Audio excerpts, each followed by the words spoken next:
நீங்கள் வந்து விஜய் வந்து ஒரு பயங்கரமான மெச்சூர்டான ஆள். கத்தி படத்தில் கிளைமேக்ஸில் வர பத்திரிகையாளர் சந்திப்பு மாதிரி அப்படியே நெருப்பாக கக்குவார். அவர் சொல்லி அனுப்பி விட்டுருக்கிறது 3 பதில். என்ன பதில்? தெரியாது, மறந்துட்டேன், ஞாபகம் இல்லை. நீங்கள் இதை விட கிடுக்குப்பிடியான கேள்வி மாற்ற அளவுக்கு ப்ரூஃபோட வச்சு கேள்வி கேட்டு அவரை மடக்கினாலும் இந்த கேஸில் நீதிலாம் கிடைக்காது. ட்வீட் போட்டு வச்சுருந்தேன், தலைவர் 7 மணி நேரம் உட்காந்து சித்திரவதைப்படுத்தியிருக்காங்க, நீதி வெல்லும். தலைவர் அங்கே போயிட்டாரு, திமுக தான் சொல்லிட்டாரு. தலைவர் அங்கே போனனால இங்கே இருக்க திமுக ஆட்கள் கைது செய்யப்படாங்க மாநில செய்தி தொடர்பாளர் சொல்லியிருக்கிறாரு. சிபிஐ விட தலையை பிச்சுக்குது. சரி, திமுக தான் காரணம், ப்ரூஃப் ஏதாவது கூடியா? அவங்க தான் உள்ளே வந்தாங்கன்னு ஒன்றிருந்து ஒரு 10 பேர் ஒரு வேட்டியோடு ஓடி வராங்க, கரை வேட்டியோடு ஓடி வராங்க, இல்லை துண்டோடு ஒரு ஏதாவது ப்ரூஃப் கொடுது. சென்சார் யாரோட கண்ட்ரோல்? சம்பந்தமே இல்லை. துளி அளவும் திமுகவுக்கும் மாநில அரசாங்கத்துக்கோ சென்சாருக்கும் சம்மந்தமே கிடையாது. அவன் வந்து திமுகவில் ஒரு ஆள் ரெப்ரசன்டேட்டிவ் ஒரு ஆள் அங்கே இருக்காருன்னு இங்கே இருக்க ஒரு ஸ்போக் பர்சன் பேசுகிறாரு. அதனால் மூளையை வந்து எங்கே அவுத்து வச்சுட்டு வந்து பேசினாருன்னு தெரில. இன்றைக்கி அண்ணாமலை ஒரு லூசு மாதிரி ஒன்று சொன்னார்ல, சனிக்கிழமை விரதம் இருந்தால் கேன்சர் போயிடும்னு. அப்படி வந்து நான் கேன்சர் பேஷண்ட்டை 10 பேரை உட்கார வச்சுட்டு அவரை சாப்பிட வச்சுட்டு போகலன்னா எல்லாரும் எடுத்து எது கிடைக்குதோ அடிக்க விடணும். ஆனால் பராசக்தியோட ப்ரொடியூசர் கூட சொல்லியிருந்தாரு, கோ ப்ரொடியூசர் சொல்லியிருந்தாரு என்ன அப்படின்னா, விஜய் ரசிகர்கள் ஒரு அளவுக்கு மேலே நாங்களே யாருக்கும் நல்லது இல்லை, ஏன்னா தொடர்ந்து பராசக்தியை பற்றி எதிர்மறையான விமர்சனங்கள் நீங்கள் மட்டும்தான் பண்ணிட்டு வரீங்க. தக்லைஃபோட மூவி ரிவ்யூ தூக்கிட்டு வந்து இதுக்கு போடுறாங்க, பிரின்ஸோட மூவி ரிவ்யூ தூக்கிட்டு வந்து இதுக்கு போடுறாங்க. இது நெகட்டிவாக இருக்குது, அது பராசக்தி. இது எல்லாமே பண்ணுறது ஒரு அஃபீஷியலான வார் ரூம், வாய்ஸ் ஆஃப் காமனில் இருக்க ஒரு வார் ரூம். நீ வச்சிருக்கிற 2 கொள்கை, திராவிடமும் தமிழ் தேசியமும் 2 அதில் இருக்குடா. நீ தாண்டா நியாயமாக அதை ஓட விட்டுருக்கணும் அந்த படத்தை. நீ துரோகம் பண்ணிக்கிட்டு இருக்கடா தமிழுக்கும் தமிழ்நாட்டுக்கும் திராவிடத்துக்கும். அவரும் பேசலை, அவருக்காகவும் பேசலை. நீங்கள் அவருக்காகவே அவர் பேசாதப்போ எப்படி அதுக்காக வந்து பேசுவார்? எல்லா கட்சியிலும் கூட்டணி நோக்கி பேச்சுவார்த்தை ஆரம்பிச்சு எல்லாமே போயிட்டு இருக்கு. ஆனால் விஜய் அவர்கள் மட்டும் இன்னும் கூட்டணி எந்த ஒரு பேச்சுவார்த்தையும் ஆரம்பிக்கல, படத்தை நோக்கி எதுவும் இல்லை. எல்லாம் இப்போ ஏப்ரல் மாதம் எலெக்ஷன்னா மார்ச் அந்த லாஸ்ட்ல இறக்கி விட்டா தான் கரெக்டாக இருக்குன்னு வெயிட் பண்ணிட்டு இருக்காங்க. கடைசி நேரத்தில் ஒரு நரேட்டிவ் பாருங்க, செட் ஆகும் பாருங்க. இப்போதைக்கு நம்ம எதிரி திமுக தான். திமுகவை எதிர்த்துட்டா போதும், அதுக்காக நம்ம யார் கூட வேணாலும் கை கோர்க்கலாம், முடிஞ்ச உடனே நம்ம கூட்டணியை விளைக்கிறலான்னு ஒரு நியாயமான ஒரு காரணத்தையும் போடுவாங்க. கேட்கறதுக்கு இனிமையாக இருக்கும். கண்டிப்பாக வச்சிருவாங்க. அதிமுகவோட கூட்டணி வைப்பாங்க, தேவைப்பட்ட நாம் தமிழரோட வைப்பாங்க. எனக்கு என்ன தோணுதுன்னா, தாராளமாக வைங்க, ஏன்னா எங்களுக்கு அடிக்கிறதுக்கு இன்னும் ஈஸியாக இருக்கும். தமிழ் நேயர்கள் அனைவருக்கும் வணக்கம். இன்றைய நம்ம நேர்காணல் நம்முடன் இணைந்திருப்பவர் ஜேர்னலிஸ்ட் செக்குவாரா அவர்கள். பிரதர் வணக்கம். வணக்கம் பிரதர். சிபிஐ விசாரணை தளபதி வந்து 12ஆம் தேதி போயிட்டு வந்திருக்கிறாரு. ஸோ அடுத்ததாக பொங்கல் விடுமுறை முடிந்து நான் மீண்டு வர்றேன் உங்கள் விஜய்ன்னு சொல்லிட்டு வந்திருக்கிறாரு. சிபிஐ விசாரணையில் முதற்கட்ட தகவலில் நிறையா விஷயங்கள் எதுவுமே வெளியே வரல, பட் ஒரு சில விஷயங்கள் கசிந்திருக்கு. சிபிஐ விசாரணையில் கேட்கப்பட்ட கேள்விகள்னா தளபதி என்னென்ன மாதிரி பதில்கள் சொல்லியிருப்பார்? இல்லை, என்னென்னா நீங்கள் வந்து விஜய் வந்து ஒரு பயங்கரமான மெச்சூர்டான ஆள். கேட்குற கேள்விக்கெல்லாம் நீங்கள் வந்து தமிழன் படம் மாதிரி வக்கீல் மாதிரி தீயா பதில் சொல்லுவார். கத்தி படத்தில் கிளைமேக்ஸில் வர பத்திரிகையாளர் சந்திப்பு மாதிரி அப்படியே நெருப்பாக கக்குவார். யார் மணி பிளான்ட் வைக்க காசு இல்லை அப்படிலாம் பேசுவார்லாம் நம்ம நினச்சிட்டு. அப்படிலாம் கிடையாது. அவர் சொல்லி அனுப்பி விட்டுருக்கிறது 3 பதில். என்ன பதில்? தெரியாது, மறந்துட்டேன், ஞாபகம் இல்லை. இது எதுவுமே பதில் இல்லை. அதான், இது 3 சொன்னாலே சேஃப் ஜோன் தான். ஓகே, இந்த இல்லை வாய்ப்பு இருக்குது, இப்படி சொல்ல வாய்ப்பு இருக்குது. 2வது சுற்றி இவங்க சார்ந்த கேள்வி மட்டும்தான் அங்கே கேட்டிருக்காங்க. அதில் முக்கியமானது என்னென்னா, கேட்ட கேள்வியவே வேற அர்த்தத்தோட வேற ஒரு வார்த்தைகளோட திரும்ப கேட்பாங்க. அதுவும் கண்டினியூட்டியாக கிடையாது. ஒரு கேள்வியை 3வது இடத்துல கேட்குறாங்கன்னா அதே கேள்வியை 28வது இடத்துல கேட்பாங்க. இப்போ பதில் ஒரே மாதிரி வந்துச்சுன்னா சார் இன்னோசென்ட். நம்ம தலைவர் 3வது கேள்வியே தத்தகா புத்தகா, 4வது கேள்வி ஜங்குஜக்கா, 6வது கேள்வி டம்கடப்பா. அப்படியெல்லாம் ஒன்றுமே இல்லை. நீங்கள் அப்படியெல்லாம் நீங்கள் கற்பனைக்கெல்லாம் போடாதீங்க.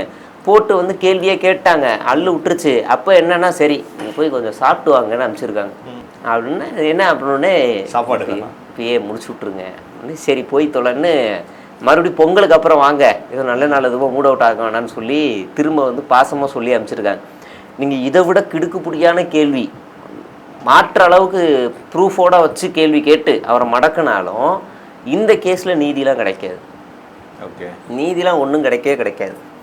கரெக்டாக மாட்டிப்பார். இவங்களோட என்ன தான் ட்வீட் போட்டு வச்சுருந்தேன். இவர் எப்போ சிபிஐ மாற்றினோடனே நீதி வெல்லும் போட்டார்ல, அப்போ கீழே நான் போட்டேன், தலைவர் 7 மணி நேரம் உட்காந்து சித்திரவதைப்படுத்தியிருக்காங்க, நீதி வெல்லும். திரும்ப நீதி வெல்லும். என்னடா நீ தலைவர் ஷூட்டிங் ஸ்பாட்டுக்கு போனாலே 7 மணி நேரம் சும்மா உட்கார மாட்டானா, நீங்கள் எப்படா சும்மா உட்கார வச்சிங்கன்னு போட்டோம். இப்போ இது வந்து யாருக்கு நெகட்டிவ் அப்படின்னா, இவங்க திமுக நெகட்டிவ் மறுபடியும் சொல்கிறாங்க. ஆமாம், தலைவர் அங்கே போயிட்டாரு, திமுக தான் சொல்லிட்டாரு. தலைவர் அங்கே போனனால இங்கே இருக்க திமுக ஆட்கள் கைது செய்யப்படாம மாநில செய்தி தொடர்பாளர் சொல்லியிருக்கிறாரு. சிபிஐ விட தலையை பிச்சுக்குது. சரி, திமுக தான் காரணம், ப்ரூஃப் ஏதாவது கூடியா? அவங்க தான் உள்ளே வந்தாங்கன்னு ஒன்ட்ட இருந்து ஒரு 10 பேர் ஒரு வேட்டியோடு ஓடி வராங்க, கரை வேட்டியோடு ஓடி வராங்க, இல்லை துண்டோடு ஒரு ஏதாவது ப்ரூஃப் கொடு, ஏதாவது ஒரு ப்ரூஃப் கொடு, இல்லை ஃபோன் கால் ஏதாவது கொடு, இல்லை ஏதாவது ஒன்று சொல்லியா? எதுவுமே இல்லை. அவங்க சீக்கிரமாக கரூர்லேருந்து ஆஸ்பத்திரி போயிட்டாங்க. டேய், ஆனாலப்பட்ட சென்னையிலேயே நீ இந்த எண்டு சென்ட்ரல்லேருந்து தாம்பரம் போகணும்னா 1/2 மணி நேரத்தில் போக முடியும், அவ்வளோ சீக்கிரம் போக முடியும். நீ இதெல்லாம் ஒரு காரணமாக சொல்ல முடியாது தம்பி, வேறு ஏதாவது சொல்லு அப்படின்னா, இல்லை அது நீ அவங்கள விசாரிங்க. இப்படி அடம் பிடிச்சிருக்காங்க. யாரு? புசியானந்து. எல்லாம் புசியானதுலாம் ஒரு கட்டத்துக்கு மேலே போய் தூங்கிட்டாரு. ஐயோ சார் எனக்கு தூக்கம் வருது, கேள்விப்பட்டேன். 2 தடவை எழுப்புனாங்க. 2 தடவை எழுப்புனாங்க. தூக்கம் வருது சார், நானே என்ன பேஷண்ட் சார்னு படுத்து தூங்கிட்டாரு. ஆனால் முறை விசாரணையை இந்த மாதிரிலாம் பார்க்குறாங்க. இது விசாரணைன்னு தெரியாமல் டெல்லியில் சில ஆச்சரியக்குறிகள் இருக்காங்க. வெளியில் வந்து சந்தோஷமாக கோஷம் போடுறாங்க ஜாலியாக. எனக்கு உலகத்திலேயே எனக்கு தெரிஞ்சு இந்தியாவிலேயே ஒரு சொந்த கட்சி தலைவர் சிபிஐ கூட்டு போயிருக்காங்க. வாசலில் வந்து ஜாலியாக கொடி பிடிச்சி கத்தி சிரித்து விளையாடிக்கிட்டு கோஷம் போட்டுக்கிட்டு இருக்காங்க. டே, இந்த இடத்துல நீ கண்டிக்கின்றோம் சிபிஐ கண்டிக்கின்றோம் போடணும்டா, இல்லைனா வேற ஏதாவது செய்யணும். நீ ஜாலியாக இருக்கிறியே, அதனால பிக்னிக் போகலை, சிபிஐ விசாரணைக்கு போயிருக்காரு. அப்போ அந்த அளவுக்கு இம்மச்சூடான ஒரு கூட்டம். கேள்வி எல்லாமே நீங்கள் மறுபடியும் வர கம்மிங் டு பாயிண்ட், எவ்வளோ ஸ்ட்ராங்காக அடித்தாலும் இதுக்கு நீதி வராது. ஏன்னா அங்கேருந்து எவ்வளோக்கு எவ்வளோ விஜய்கிட்டேருந்து உண்மை வருதோ அவ்வளோக்கு எவ்வளோ பாஜகவுக்கு நல்லது. ஏன்? விஜயை பந்தாட முடியும். விஜய் லாக் பண்ணுறதுக்கு தான் அந்த கேள்வி எல்லாமே விஜயை பந்தாட முடியும். நீங்கள் எத்தனை சிபிஐ விசாரணையில் உங்களுக்கு வந்து டேட்டாவோட தூக்கி உள்ளே உட்கார வச்சுருக்காங்க? எனக்கு தெரிஞ்சு சிபிஐ இந்த வழக்கை வெற்றிகரமாக முடித்ததுன்னு எனக்கு தெரிஞ்சு சமீப காலத்தில் எதையுமே நான் பார்த்ததில்லை. இன்னும் 10 வருஷம்லாம் நடக்கிற சிபிஐ கேஸ்லாம் இருக்கு, எதுவுமே கிடையாது. நீங்கள் வந்து இதெல்லாம் வந்து ஒரு 4 மாத கேஸை உடனே 4 மாதத்தில் முடிக்கிற அளவுக்குலாம் பெரிய இதெல்லாம் கிடையாது. அப்பா கொஞ்ச நேரம் வா. அதுவும் இல்லாமல் எனக்கு ஆச்சரியமாக இருக்குது, சிபிஐ விசாரணை பாருங்கள். ஒரு ஆக்சிடெண்ட்டான ஒரு வண்டி, இது ஒரு ஆக்சிடெண்ட்டோ விபத்தோ ஏதோ ஒன்று, சம்மந்தப்பட்ட இடத்துல விக்டிமோ ஒரு வண்டி இருக்குது, சரிங்களா? அந்த வண்டியை சீஸ் பண்ணணும். ஆனால் இப்போ வரைக்கும் அந்த வண்டியை சீஸ் பண்ணலை. அதில் 2 தடவை 3 தடவை பிரச்சாரம் போயிட்டு வந்துட்டாங்க. இப்போ வந்து அதை அளந்துக்கிட்டு இருக்காங்க உட்காந்து. மேலேருந்து எவ்வளோ அங்கலம், சைடு எவ்வளோ அங்கலம், குறுக்கு எத்தனை அங்கலம், உள்ள எத்தனை பேர் உட்காரலாம், இப்போ அளந்துக்கு இருக்காங்க. ஏன்டா அந்த இந்த 4 மாதத்தில் சீட்லேருந்து எல்லாத்தையும் மாற்ற முடியாதா? என்ன விசாரணைன்னு தெரியல. அடுத்ததாக பாதிக்கப்பட்ட மக்கள் இருக்காங்கன்னா, விக்டீம் ஒருத்தர் இருக்காருன்னா, விக்டீம் போய் ரூமில் வச்சு அடைச்சி வச்சு விக்டீமை வந்து எமோஷனல் பிளாக்மெயில் பண்ணுறாரு மகாபலிபுரத்தில். அந்த இடத்துல புசியானந்த் இருக்கார். புசியானந்தோட பேர் வழக்கில் இருக்குது. சிடிஆர் நிர்மல்குமார், ஆதவர்ஜுனா எல்லாருமே இருக்காங்க. அவங்க பேர்லாம் வழக்கில் இருக்குது. எப்படி நீங்கள் விக்டீமை ஒரு இடத்துக்கு கூப்பிட்டு வந்து ரூமில் அடைச்சி வைப்பீங்க? யார்கிட்ட பெர்மிஷன் கேட்டீங்க? இதுவே தப்பு. நியாயமான சிபிஐ விசாரணைனா இங்கேருந்தும் ஆரம்பிக்கணும். இதெல்லாம் கேட்கவே இல்லை. இதெல்லாம் அவங்க அவுட் ஆஃப் சாப்டர். அவங்க வெளியில் வந்துட்டு எல்லோரும் சொல்லி வச்ச மாதிரி ஒரே மாதிரி சொல்லுவாங்க, விஜய் என் காலில் விழுந்தார். அப்போனா இது எமோஷனல் பிளாக்மெயில். நீங்கள் பொது வெளியில் மன்னிப்பு கேட்டால் தான் சார் அது நல்லது. நீங்கள் ஒன்றும் திருட்டு வேலை பண்ணல. மன்னிப்பு கேட்குறேன்னா பொது வெளியிலே பண்ணலாம். ஒரு 10 கேமரா வச்சுட்டு பொது வெளியிலே பண்ணலாம். அது பண்ணலை. இப்போ இந்த விசாரணை எல்லாமே நீங்கள் இன்னொரு ஆங்கிள்லேருந்து பார்த்தோன்னா, விஜய்க்கு ஒரு நெருக்கடி இருக்குது. விஜயோட படத்தை முடக்குறாங்க, விஜயை டெல்லிக்கு அலைய விடுறாங்க, விஜய் குளூரில் கஷ்டப்படுறாரு. 6 மணிக்கு எந்திரிக்கிறாரு. போகிற இடத்துல மேகி கிடைக்குமா கிடைக்காதா, என்ன பாவம், கெலாக்ஸ் கிடைக்குமா கிடைக்காதா என்னன்னே தெரியலையே, அப்படி ஒரு ஒடுக்கிற மாதிரியே ஒரு பிம்பத்தை உருவாக்குறாங்க. அப்படிலாம் ஒன்றும் கிடையாது. ஆமாம், விஜய் ஒடுக்குறாங்கல்ல. இதுக்கு மேலே ஒரு மனுஷனுக்கு எவ்வளோங்க டார்ச்சர் கொடுப்பீங்க?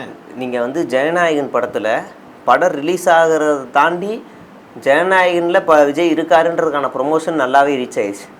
ஒன்று, அதனால் அவருக்கு அந்த ப்ரொமோஷன் தேவைப்படாது, பெரிய அளவில் அந்த படம் தேவைப்படாது. 2வது, ஜனநாயகன் படத்துக்கான முழு சம்பளமும் வாங்கிட்டார் ஆள். இனிமேல் அந்த படம் ரிலீஸ் ஆனாலும் ரிலீஸ் ஆகலனாலும் தலைவருக்கு எந்த கவலையும் கிடையாது. புசியும் சம்பளம் வாங்கிட்டார், அருண்ராஜும் சம்பளம் வாங்கிட்டார்.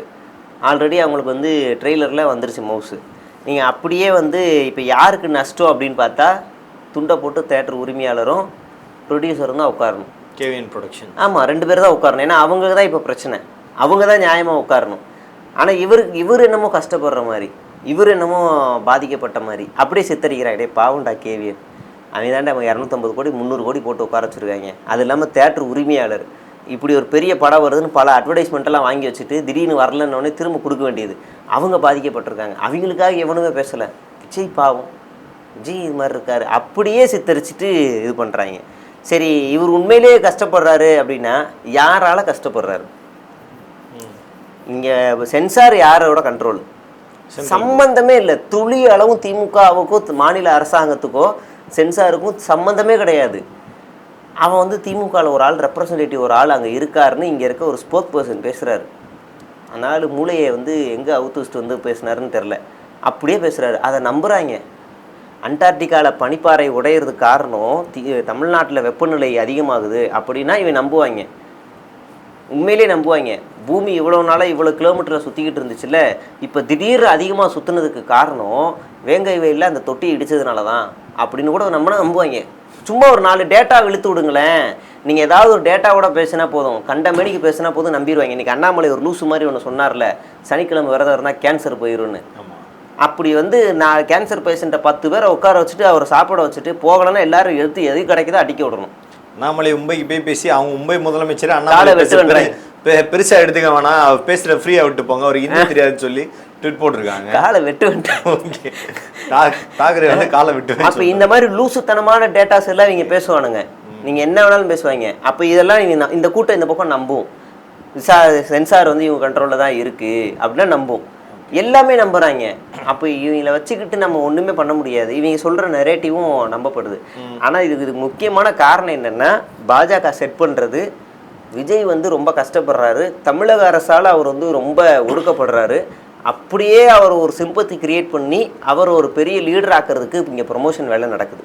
ஓகே, சோசியல் மீடியா மட்டும் இன்றைக்கி இல்லைன்னு வச்சுக்கோங்களேன், இந்நேரம் விஜய் பெரிய லீடரு, இந்நேரம் பெரிய லீடரு.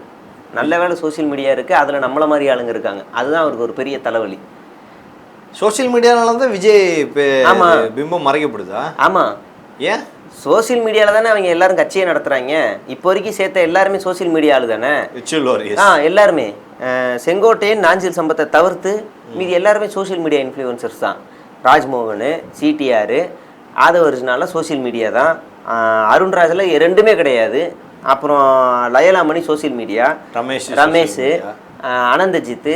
நீங்கள் அப்படியே கம்மிங் டு கீழே வந்தோம்னா முகில், பல் டாக்டர், இவர் டிகே பிரபு, ஃபர்வேஸ், எல்லாருமே எல்லாருமே.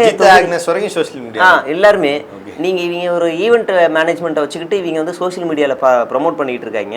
திடீர்னு ஒரு அரசியல்வாதி உள்ளே போனோடனே அவருக்கே பித்து பிடிக்குது. என்னடா இவங்க என்னமோ பண்ணுறாங்க, ரீல்ஸுங்கிறாங்க. தலைவரை ஒன்றும் இல்லை, நீங்கள் நடந்து வந்தால் அவங்க பாட்டு போடாங்க. அவ்வளோதான் அரசியல் வேலை நினச்சிக்கிட்டு இருக்காங்களடா இவங்க. ஐயோ டே இங்கே வாங்கடா, அது இல்லைடா வாங்கடா, வீடு வீடாக போகணும்னு செங்கோட்டையன் பாடம் நடத்துகிறாரு. அவங்களே ஆனால் புதுசாக ஏதோ சொல்லித்தராரு. அவங்க பார்க்குறாங்க, 2 பேரும் கிளாஷ் ஆகுது. இதெல்லாம் வேலைக்கேவாது. நாங்கள் நடந்து வந்து ரீல்ஸ் பார்த்தாலே 100 பேர் பார்ப்பான், வீடு வீடு போனால் 4 பேர் தான் பார்ப்பான்னு இவங்க லாஜிக் பேசுகிறாங்க. புரியுது. அப்போ ஒரு கட்டத்துக்கு மேலே இவர் கன்வின்ஸ் ஆகிறார். அப்படியா, அப்போ தம்பி நான் முட்டு சந்தில் 1, 4வது சந்தில் 1, 12வது சந்தில் வரேன்ப்பா, என்னைய ஒரு வீடியோ எடுப்பான்னு அவரும் கன்வின்ஸ் ஆகிட்டார். அவர் ரீல்ஸ்க்கு இறங்கிட்டார். அப்போ இப்படியான ஒரு கட்சி தான் இவங்க வந்து செட் பண்ணிக்கிட்டு இருக்கானுங்க. சோசியல் மீடியாலே இவங்க வளரலான்னு நினைக்கிறானுங்க. அதுக்கு தான் இப்போ அது உணர்றானுங்க, ஆகா சோசியல் மீடியா வேலைக்கு ஆகாது.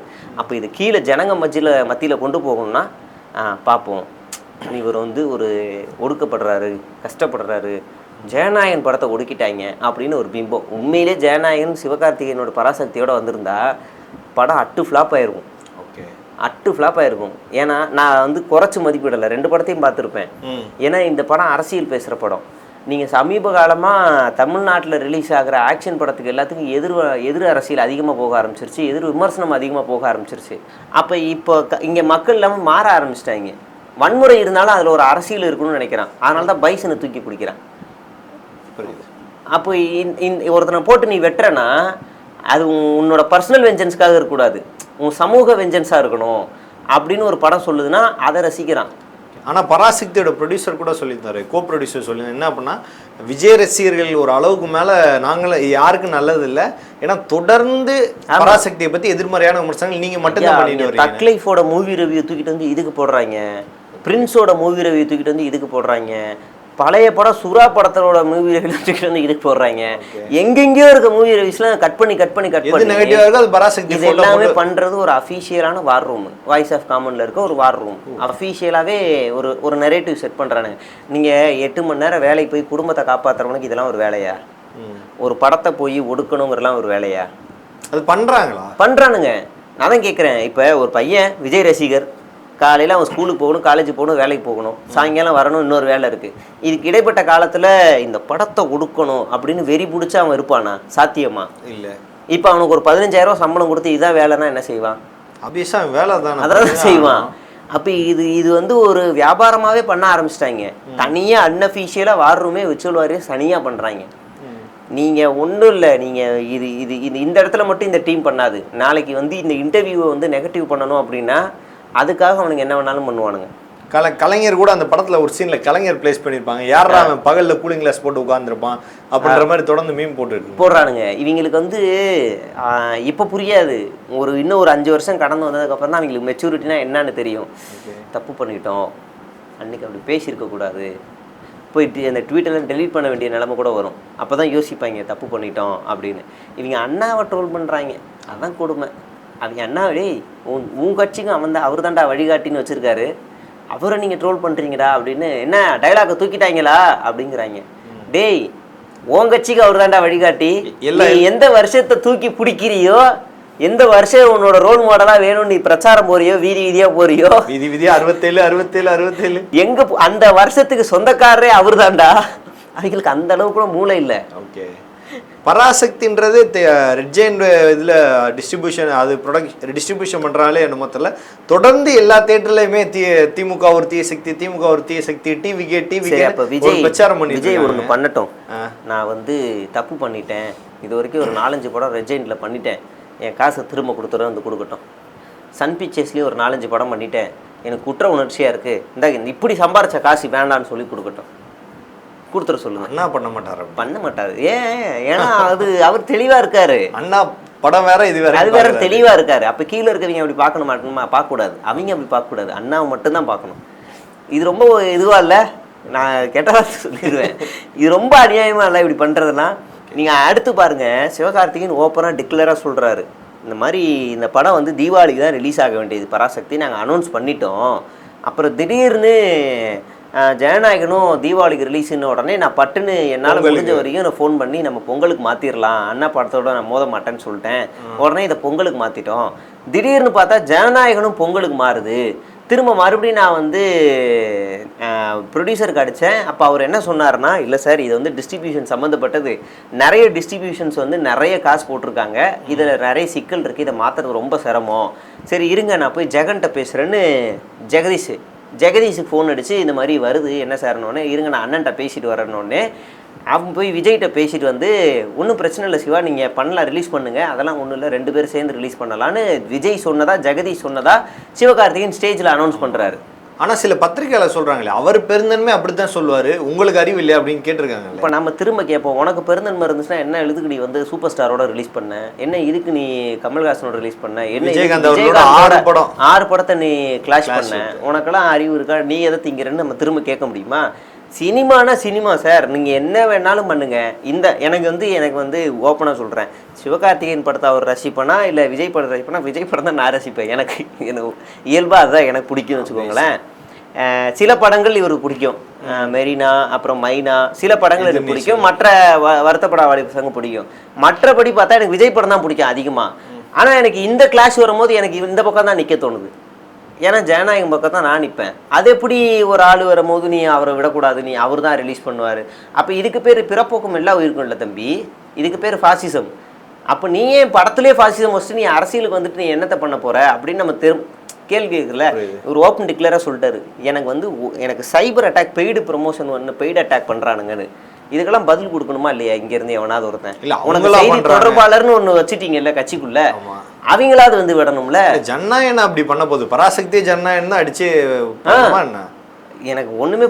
அதாவது நிறைய படம் வந்திருக்கு, நிறைய பொங்கல்னாலே பெரிய தலைகளோட படம் 2 படம் கிளாஷ் வரும் ஆப்வியஸ், நிறைய வந்திருக்கு. இது என்ன சொல்றது, விஜயோட 3வது படம் அட்லியும் விஜய் சேர்ந்து நடிச்ச படம் வரும்போது கார்த்தி வந்து கைதி படத்தை விட்டாரு.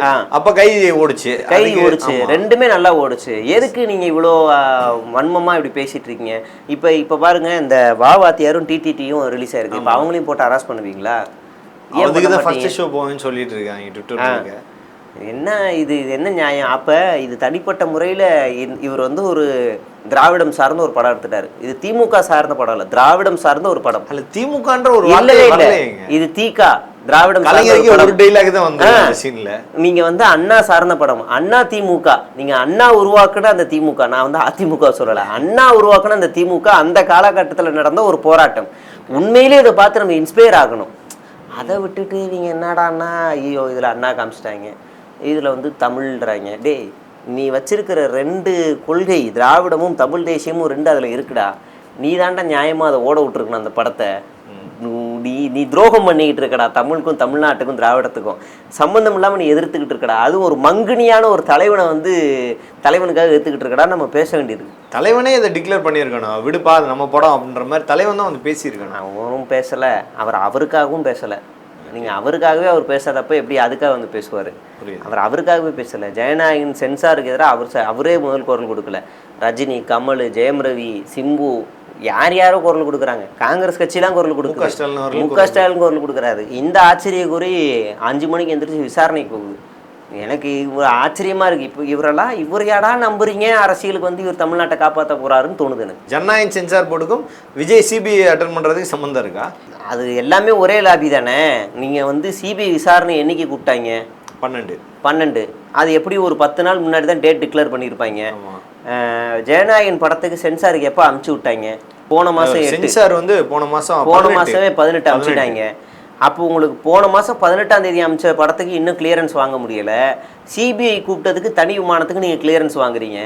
என்ன இதுலேயே நம்ம புரியுது இல்லையா? எப்படா நீங்கள் பாஜக மத்திய அரசாங்கத்திட்ட கண்ட்ரோலில் இருக்கிற அவங்ககிட்ட பேசி ஒரு கிளியரன்ஸ் வாங்குறீங்க, இதுக்கு பேச முடியலையா? நமக்கு சந்தேகம் வருதுல்ல.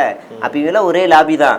வேணுங்கன்னே இந்த படத்தை ஹோல்ட் பண்ணுங்கள், பராசக்தியோடு வந்து ரிலீஸ் ஆனால் காலியாயிருவேன், பின்னாடி பொறுமையாக நான் ரிலீஸ் பண்ணிக்கிறேன், எலெக்ஷன் நெருங்குறப்ப ரிலீஸ் பண்ணி இது ஓடாத கேசரியை நான் பொங்கலாக்கிடுவேன், என்னமோ ஆக்கிட்டு போயிடுவேன், இவங்களாம் ஒரு லாபி பண்ணிக்கிறாங்க. அதுக்கு நேரத்தில் என்னை வந்து அப்படியே இந்த நேரத்தில் என்னை பற்றி பேசணுன்னா நீங்கள் என்னை சிபிஐ கூப்பிட்டுக்கோங்க, நான் வீட்டில் இருந்தேன் என்னை பதுங்கிட்டாரு பயந்துட்டாருன்னு வானுங்க, அதனால் சிபிஐக்கும் கூப்பிட்டுக்கோங்க, நானும் வந்துட்டு போகிறேன், டெல்லி குளிர ரசிக்கிறேன். இப்படி ஒரு லாபி.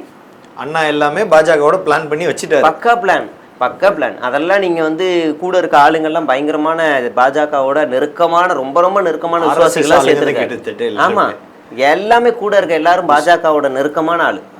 புசியானதே இவர் பிஸ்மியே சொல்லியிருக்காரு. என்னன்னா வந்து தலைவரோட நெருக்கமாக இருக்கவங்களாம் எல்லாரும் பாஜக ஆளுங்களாம் வராங்கன்னு. வரதானே செய்வாங்க. ஐடியாலஜி ஒத்து போனால் ஓடியாருவாங்க. சார் தலைவரே நீ பெரியாரை அடிச்சு பேசுனா ஒரு நாய் உள்ள வருமா? பெரியாரோட கொள்கையை வச்சு நீ அடிச்சு விரட்டுனா என்ன எவனாவது கிட்ட வருவானா? சங்கி பையன் எவனா வருவானா? அம்பேத்கரை கொள்கை தலைவராக வச்சிருக்கிற நீ அம்பேத்கருடைய உறுதிமொழி, அவர் பௌத்த மதத்தை தழுவும் போது எடுத்த அந்த உறுதிமொழியை படித்தது நீ ஒவ்வொரு மேடைக்கும் அதை படிச்சனா எவனா கிட்ட வருவானா? நீ புக்கு வரலாறுலாம் படிக்கிறதா? இதை படித்தாலே வருவானா? அப்போ நீ பிராண்டுக்காக உங்களுக்கு யூஸ் பண்ணியிருக்கேன்னா எல்லா சங்கியும் வருவாங்க. ஏன்னா சங்கிகளுமே இன்னைக்கு அம்பேத்கரை தூக்கிக்கிறான், திருவள்ளுவரை தூக்கிக்கிறான், பகத்சிங்கை தூக்கிக்கிறான். அப்போ நம்மளு மாதிரி ஆயிவேன் வாயா போலான்ட்டு ஜாலியாக சிரிச்சுட்டு வந்துடுவாங்க. அதனால தான் ஆர்எஸ்எஸ்ல இருக்க ஒரு ஆள் கூடவே இருக்காரு, நிர்மல்குமார். ஸோ தொடர்ந்து இந்த விஜய் அவர்களோட அரசியலும் சரி படங்களும் சரி எல்லாமே எலெக்ஷன் நோக்கி தான் அப்படியே நாளுக்கு நாள் நகர்ந்துட்டு இருக்கு. ஏன்னா எல்லா கட்சியிலும் கூட்டணி நோக்கி பேச்சுவார்த்தை ஆரம்பிச்சு எல்லாமே போயிட்டு இருக்கு. ஆனால் விஜய் அவர்கள் மட்டும் இன்னும் கூட்டணி எந்த ஒரு பேச்சுவார்த்தை ஆரம்பிக்கல, படத்தை நோக்கி எதுவும் இல்லை. எல்லாம் இப்போ ஏப்ரல் மாதம் எலெக்ஷன்னா மார்ச் அந்த லாஸ்ட்ல இறங்கி விட்டா தான் கரெக்டாக இருக்குன்னு வெயிட் பண்ணிட்டு இருக்காங்க. கடைசி நேரத்தில் ஒரு நரேட்டிவ் பாருங்க, செட் ஆகும் பாருங்க. ஒன்று வந்து என்னன்னா, இப்போதைக்கு நம்ம எதிரி திமுக தான். திமுகவை எதிர்த்துட்டா போதும், அதுக்காக நம்ம யார் கூட வேணாலும் கை கோர்க்கலாம். இந்த தேர்தலுக்கு மட்டும்தான் முடிஞ்ச உடனே நம்ம கூட்டணியை விளைக்கிறலான்னு ஒரு நியாயமான ஒரு காரணத்தையும் போடுவாங்க. கேட்கறதுக்கு இனிமையாக இருக்கும். கண்டிப்பாக வச்சுருவாங்க. அதிமுகவோட கூட்டணி வைப்பாங்க, தேவைப்பட்டா நாம் தமிழரோட வைப்பாங்க, தேவைப்பட்டா பாஜகவோட வைப்பாங்க. எனக்கு என்ன தோணுதுன்னா, தாராளமாக வைங்க. ஏன்னா எங்களுக்கு அடிக்கிறதுக்கு இன்னும் ஈஸியாக இருக்கும், விமர்சனம் பண்ணுறதுக்கு இன்னும் ஈஸியாக இருக்கும். அவரோட முகம்னு என்னன்னு தெரிஞ்சிடும். ஆமாம், அதனால் தாராளமாக வைங்க அப்படின்னு நம்ம வந்து பேச வேண்டியிருக்கு. ஆனால் வைப்பானுங்க. கடைசி நேரத்தில் எல்லா சக்திகளும் ஒன்றா சேர்ந்தாதான் திமுகவை வீழ்த்த முடியும் அப்படின்னு வந்து பேசி வைப்பானுங்க. இதுக்கு நீங்கள் சொல்கிற காரணங்கள்லாம் நியாயமாக இருக்கும். அப்படியே பார்த்தா ஆளுங்கட்சியை தான்ப்பா எதிர்க்கணும். ஆளுங்கட்சி எதிர்க்கணும். அது கேட்குறதுக்கு ஜனநாயகமா? கரெக்டு, ஜனநாயகமாக இருக்குது. ஓகே, ஆளுங்கட்சி எதிர்க்கணும். ஆனால் நீங்கள் ஒரு நல்லா கவனிங்க, காங்கிரஸ் ஆளுங்கட்சியை எதிர்க்கணும்னு சொல்லிக்கிட்டே இருந்தோம். இன்றைக்கி எதிர்த்துட்டோம். இன்றைக்கி அதை ஒரு அழிக்கவே முடியாத இன்னொரு சக்தி வந்து உட்காந்துருக்குல்ல. இப்போ அதை அழிக்க முடியுமா? பெரும்பாடு பட வேண்டியிருக்கு. எல்லாரும் ஒன்று சேர வேண்டியிருக்கு. 2 தேர்தலில் முடியலை. இப்போ 3வது தேர்தலில் முடியுமான்ற டவுட் வந்துருச்சு எல்லாருக்கும்.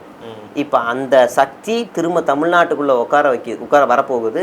அந்த சக்தியை உட்கார வைக்கிறதுக்காகத்தான் இவங்க எல்லாரும் திமுகவை எதிர்க்கிறாங்க. பாஜக உட்கார வைக்கிறதுக்கு தான் இவங்க திமுகவை எதிர்க்கிறாங்க. இந்தியா கூட்டணியை மொத்தமாக எதிர்க்கிறாங்க. இப்போ இவங்க உண்மையிலேயே பாஜகவை பாஜக இங்கே வரக்கூடாது, நாங்கள் தான் வரணும் அப்படின்ற அரசியல் இவங்க பண்ணுறானுங்களானா? இல்லையே. நீங்கள் பாஜக அதிமுக விமர்சனம் இல்லாமல் திமுக விமர்சனம் தானே வைக்கிறானுங்க. அப்போ அது அதிமுக பாஜகவுக்கு வழிவகை செய்யும்ல, அந்த வேலையை தான் இவனுங்க பண்ணுறானுங்க.